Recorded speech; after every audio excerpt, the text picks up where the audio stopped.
Hi everyone, I'm JD. Welcome back to my channel. So this is part 3 of my art series. I just chat about all my artworks that I've done in chronological order, sharing the stories and meanings, lessons and insights behind them, and I hope that people can connect with them and that they may be encouraging to you. If you missed the first part or the second part or any of my video series with the art stories, I'll link the playlist below. You can just have a little search through there. But yeah, so this one here is called What to Do with Facebook. And this was about my conflict that I had with Facebook a while ago. So now we're getting to drawings in 2015. So I started drawing in 2014 and so I often left Facebook, this is way back then in 2015, I felt bad basically whenever I went on Facebook. By the time I got off, I felt bad about myself. And it's that whole comparison game where you would you'd click on a profile or you see photos and you'd read the status updates or whatever and you'd be like, oh man. And just that whole comparing thing, yeah, my life isn't as good, or I need to be more impressive. But then there was this whole other side of it, like, do I go onto Facebook to get likes, to get comments, all that kind of thing. And in the end I was just like, I can't be bothered with any of that. And so I actually deleted my Facebook account. But then I did end up going on to Facebook. Keanu, he's playing around. I did end up going onto Facebook. Hey honey, hey. I did end up going back onto Facebook because it's a free and easy method to communicate with people, and I just put in place a few rules to help me for my own well-being. So I still am friends with people on Facebook, but I don't follow anyone's feed, so I don't read anything that comes up there, and I don't like or comment on anyone's personal posts or anything. Obviously I can't anyway because I don't see it in the feed, but that means I also don't go visiting people's profile pages at all. I literally only used it for the messenger function to communicate with people that way. And then the other thing that I found a struggle was that, if you did see people's posts or whatever, you could form an impression about them. You could that is not true, and I didn't want that. I didn't want to just see a one-sided view of people, because who knows what is really going on underneath. And I just thought it was such a kind of a shallow way of seeing people, and I don't want to reduce people to that view of people just of what they show on Facebook. I want to know what's really there underneath. And it's not the best way of getting to know people through status updates, but if you can actually have one-on-one conversations through Messenger, that's where I find you can get really deep conversations and really get to know people, and so that's what I use it for. But now that I am part of the junk journal groups, I only use it for that, and of course for my willow bound journals and all that kind of stuff. So hey kitty, how are you? So that is that one, and I was just this conflict of, people use Facebook in different ways, and I was a bit confused about how I should use it, because all I want to do is just share my heart. But I'm not sure if Facebook's the best place or forum or platform to be able to share your heart. Maybe a blog is better, maybe YouTube is better, it's more just finding out how to use Facebook as a tool that will work for you. And what will work for different people will be different for different people. My whole idea with this whole thing is, like, life is already complicated enough. We don't need social etiquette on Facebook to be another thing that complicates you. Like, why didn't that person like my post? Or should I like that person's post because they may think, why didn't she like my post? I liked hers. Why didn't she like mine? All that kind of stuff. And it's just like, no, I can't be bothered getting into all that kind of stuff. Let's just keep it simple.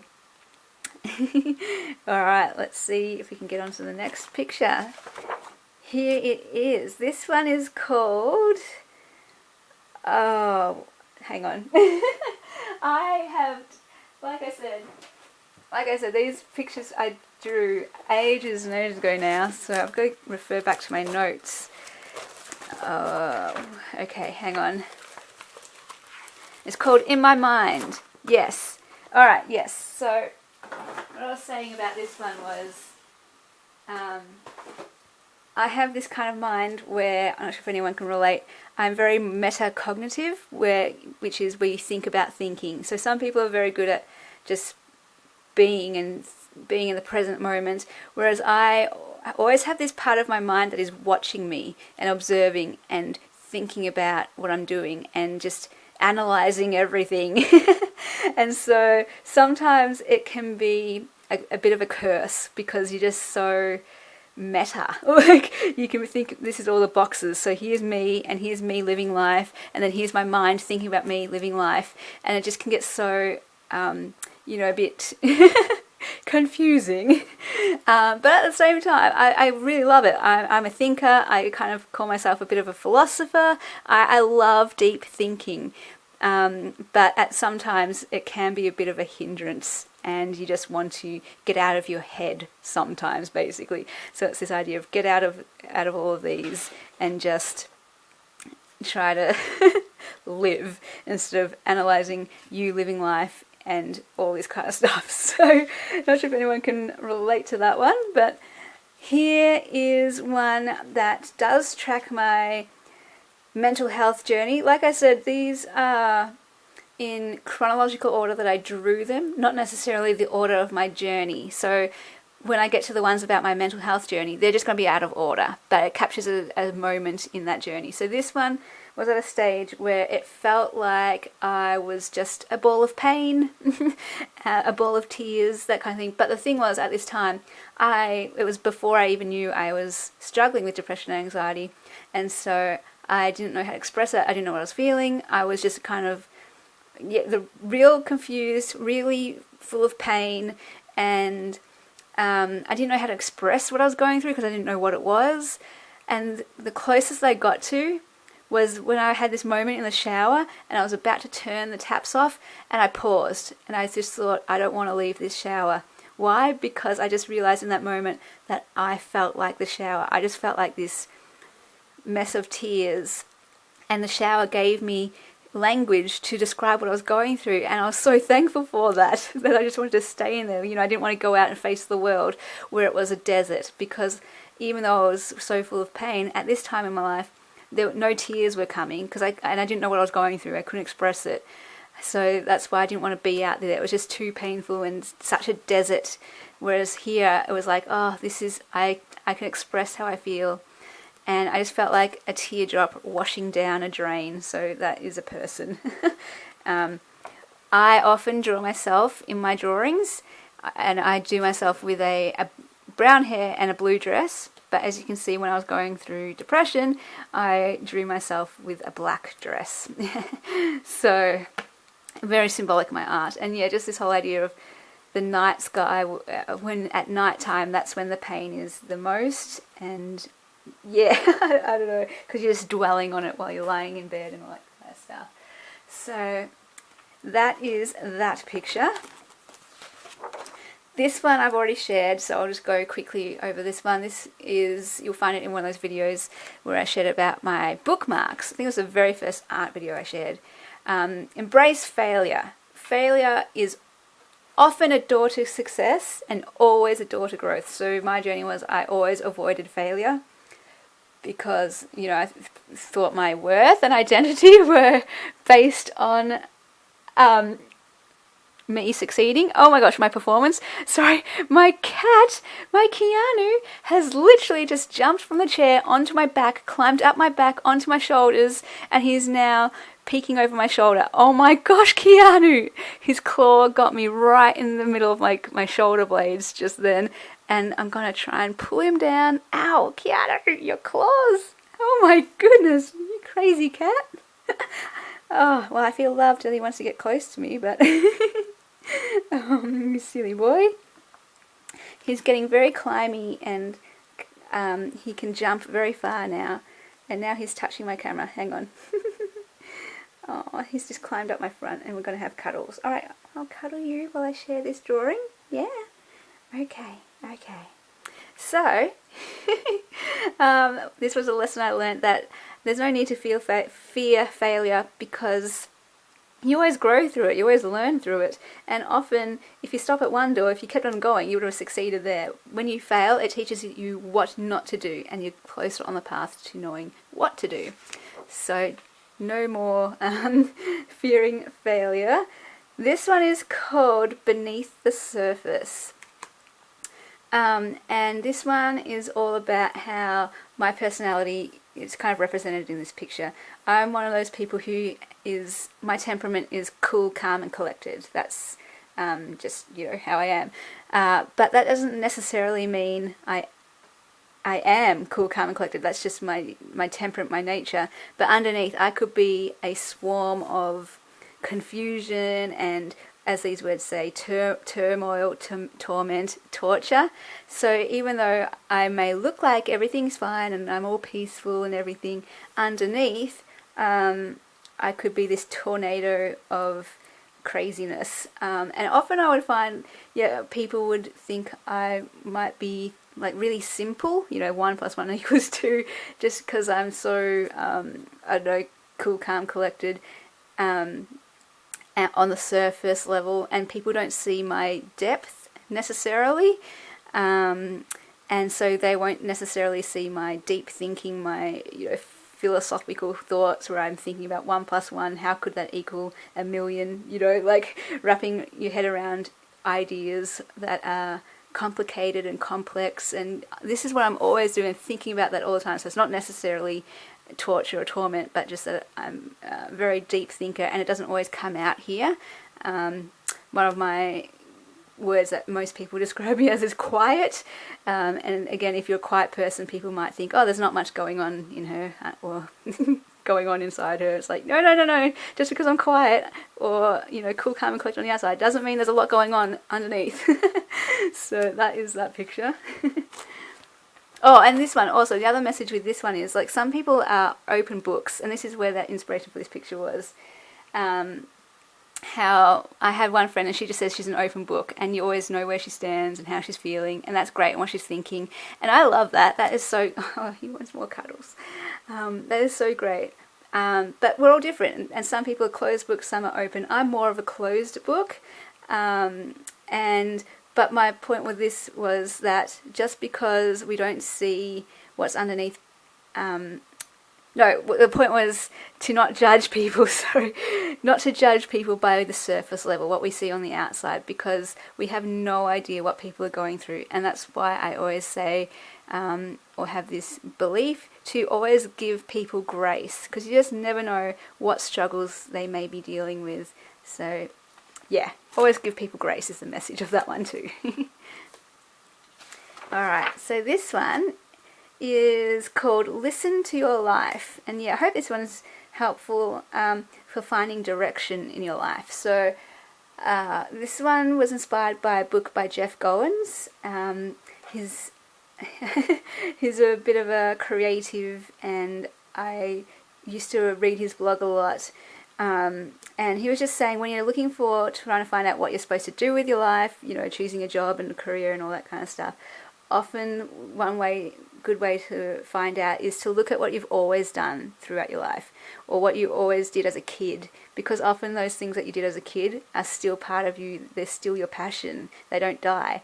And I found that true. So for me, yeah, you can wonder, what am I supposed to do? I've got so many passions, or should I do this, or society wants me to do this, or what's the most practical or responsible job to do?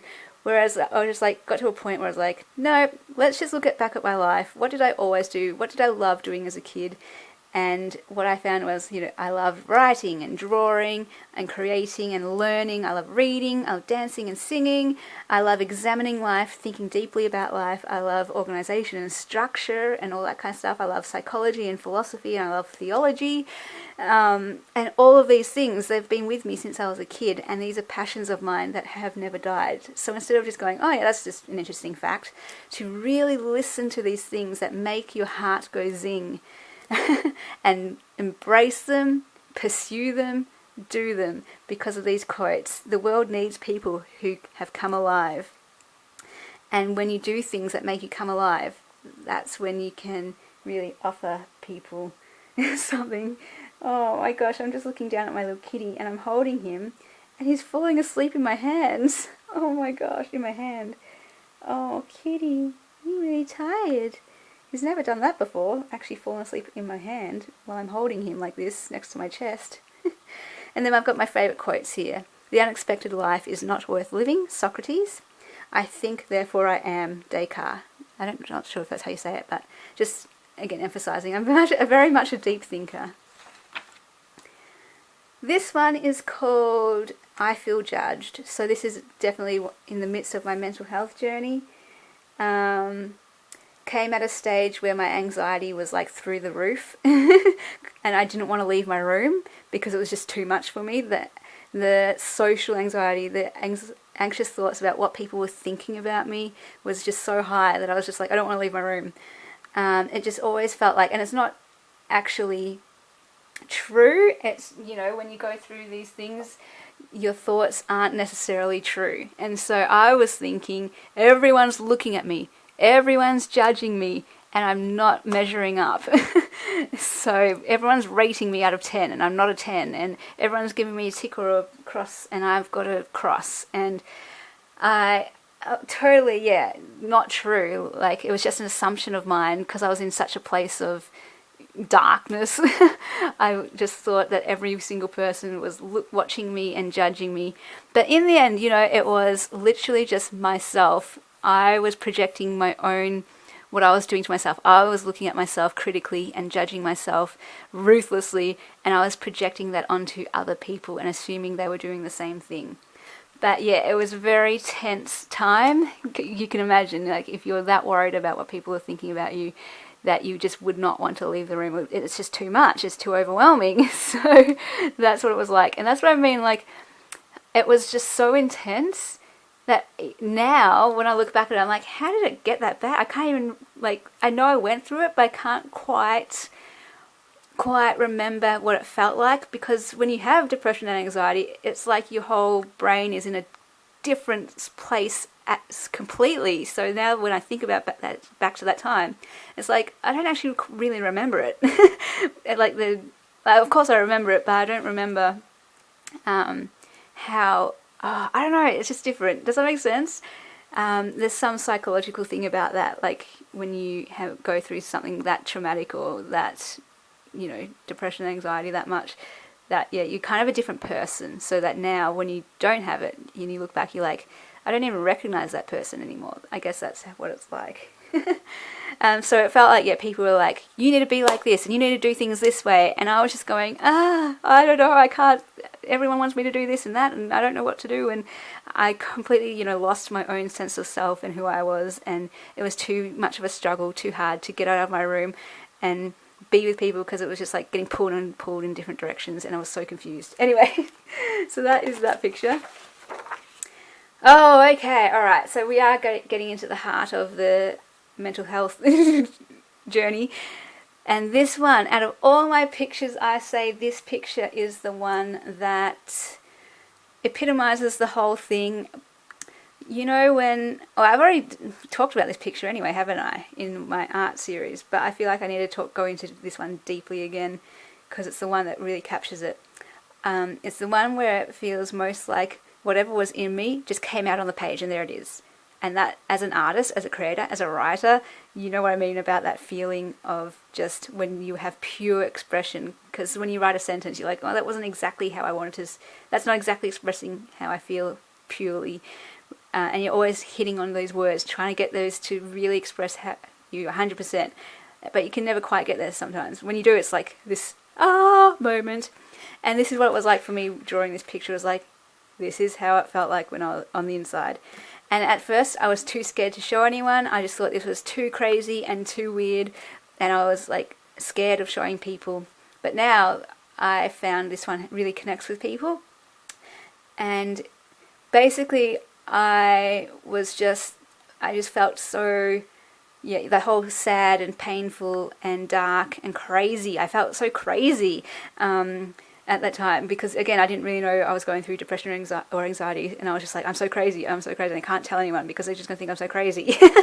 And I even felt violent toward myself because there's that self-loathing. You know, you just hate yourself so much that you just want to tear yourself to shreds, figuratively, and you just feel so violent, and you just feel so like you're going to explode almost, and you just want to rip everything apart. I don't know. That's what I mean. Like, really scary to reveal this kind of stuff, but what I've learned is that there's nothing to be ashamed about when you feel this way. Everyone has moments where they just feel crazy. Everyone has moments when they feel like they hate themselves. Everyone has moments where they, like, not to this crazy extent sometimes, but, or this full-on extent, sometimes they might feel violent toward themselves when they do something wrong. They might beat themselves up, you know, like not literally, but in their mind, you know, you're the worst, you're an idiot, how could you possibly do that? And you just tear into yourself. Well, that's what my reality was like at this point in time. But the thing was, I couldn't let anyone see this because I was so ashamed and I was so freaked out by it, and just didn't want anyone else to freak out by it. I didn't want anyone to go, ah, and freak out. I wanted them to just go, I see you, that's all. And so that's why there's these huge eyes, and this picture is called See Me. I just desperately wanted someone to see the inside of me, but I just hid it. It was just so completely hidden because I was, afraid of showing people, ashamed of it. And I didn't want people to worry. I didn't want people to freak out. I just wanted them to go, yes, I see you. That's all. And that's I guess the biggest message of this whole mental health journey is just share it. Like, there's nothing wrong with having depressive or anxious thoughts. There's absolutely nothing wrong with feeling like you hate yourself. There's nothing wrong with feeling violent towards yourself. It's just a thought. It's just a feeling. And our feelings and our thoughts are valid. They're okay. They're even safe. It's what we do with them that matters. But just having them, it's fine. It doesn't make us a bad person or something to be hidden. It's fine to share all of this kind of stuff. This is not to do with the mental health journey at all. This is about introversion, and this is one of my favourite pictures. I kind of call it like a bit of a self-portrait too, or it just captures my identity in this aspect. Basically, like all of these stories I'm sharing here, I'm doing the quick version actually. When I do the book, there's like whole context, I go into the inspiration behind things, and like a particular drawing inspired this and an artist inspired this, but I just do the quick version in these videos, otherwise it would take a whole half hour just to talk about one picture. So anyway, in this picture it was all about how, as an introvert, I'm quiet, but my mouth may be silent, but my mind is very, very loud, and not necessarily a good or bad thing, it's just the way it is. And 90% of the time I love being an introvert. I love having this go on in my mind because it's so interesting, and I love exploring thoughts, and I love that. 10% of the time though, it's kind of like, well, one, shut up mind, you're annoying me, it's too much, just be quiet. And two, you find it really hard to bring this across. Like, people again will just think, oh well, you're quiet, you don't have anything to you, you know, there's nothing in your head, and you're just like desperate to say, no, there is so much going on in my head, but you don't want to overwhelm people with all of this. Can you imagine? Like, just dump all this. First of all, maybe they won't understand it, they won't get it, they won't like it, they're just not interested, they don't have time. But me, you know, my heart is just, I want to share everything. I want to get to know people's hearts. I want to know how they think. I want to know how they feel. I want to know their dreams. I want to know their passions, and I want to bring that across too with me. But you can't just lump that onto someone. It's too much. So my idea is that I would love to be able to put all of this into a box and then give it to someone and say, here, this is me. And that's the other idea, is that even if I did want to and could and was able, and you wanted to listen to me and hear all this, I don't have the language capacity to communicate it all. And so it would just be easier if I could just go, here you go, it's in a box, you get to know me, rather than me having to communicate because I'll stuff it up or say something that I won't mean, or you know, like, language. It's very limited. I love language and communication, but it can be very limiting. Alright, this one I've already shared as well in my bookmark art video, but basically this lesson about how I always thought I needed to, or I wanted to please people and impress them and show off and be someone else and be like other people and fit in and belong and be safe and be like everyone else and live up to expectations. So I did that my whole life, and then I finally figured out you have permission to be yourself, and not everyone will like who you are. Not everyone will understand who you are, and not everyone will agree with who you are and what you do and what you're about. And I used to try to make that happen. Like, I need everyone to like me, I need everyone to agree with me, I need everyone to understand me, I need everyone to, and I've learnt to be okay, or learning, all of this is a continual journey, learning to be okay with just going, I am committed to being me, regardless of if people like it, understand it, or agree with it. And so instead of wanting to be a green tree like everyone else, blue is part of my identity. I always represent myself as blue. So I will be a blue tree in a forest of green trees. This is called Be Unconventional. And there is a whole other story about this. It involves a blog reader and a blog post that I wrote and someone calling me unconventional, and that switched on for the first time in my brain. It's okay to be unconventional, because I always wanted to be conventional. But when we are unconventional, in that we are ourselves, when we are fully ourselves, we will look different to other people, and that is when we will most inspire other people.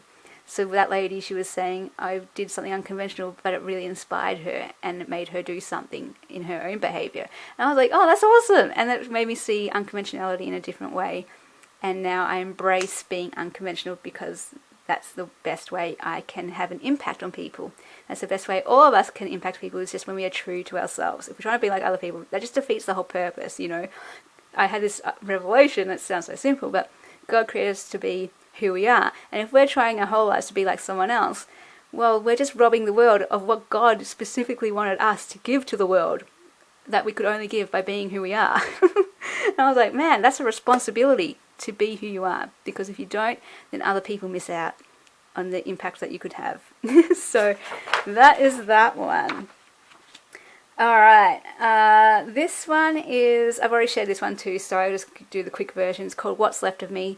Right at the dark time of my depression and anxiety, where it felt like everyone was just pulling me and pushing me this way and that way, and they were telling me to do this and be like this and say this and think like this and do this in life. And I was just like, so confused, because I didn't have a self really, and I was just trying to please everyone so much and try to be perfect and trying to perform. But it got to the point where everyone, it felt like, wanted different things, and no matter what I would do, I would disappoint someone, and that didn't work well for me. That made me just collapse and self-disintegrate, because I built my life on pleasing people, and I was always able to do that. It was only when I wasn't able to do that that things started to fall apart, and revealed this wrong belief that I had, that it's actually not possible to please everyone and not right to do that anyway. And so this is just about me breaking free of everyone telling me to do this, that, whatever, all these expectations, society's expectations, and to run to a new day where I'd find my own identity.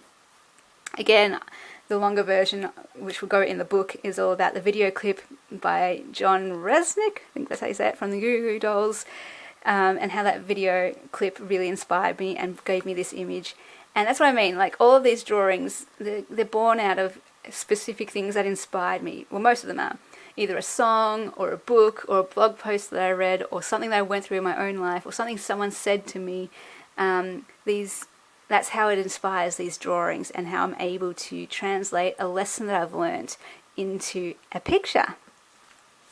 Alright, well, we are almost at the half-hour point, and I have pretty much shared these ones too in the mental health series of my artworks, where I've got my journal card packs that are up in my Etsy, and I just went through a video of each card in those packs, so I'll link those below in that playlist. But yeah, like I said, I will just do this in chronological order, so I'm just going to go through them all, so I'll do the quick versions in the next video of these ones. Okay, bye guys!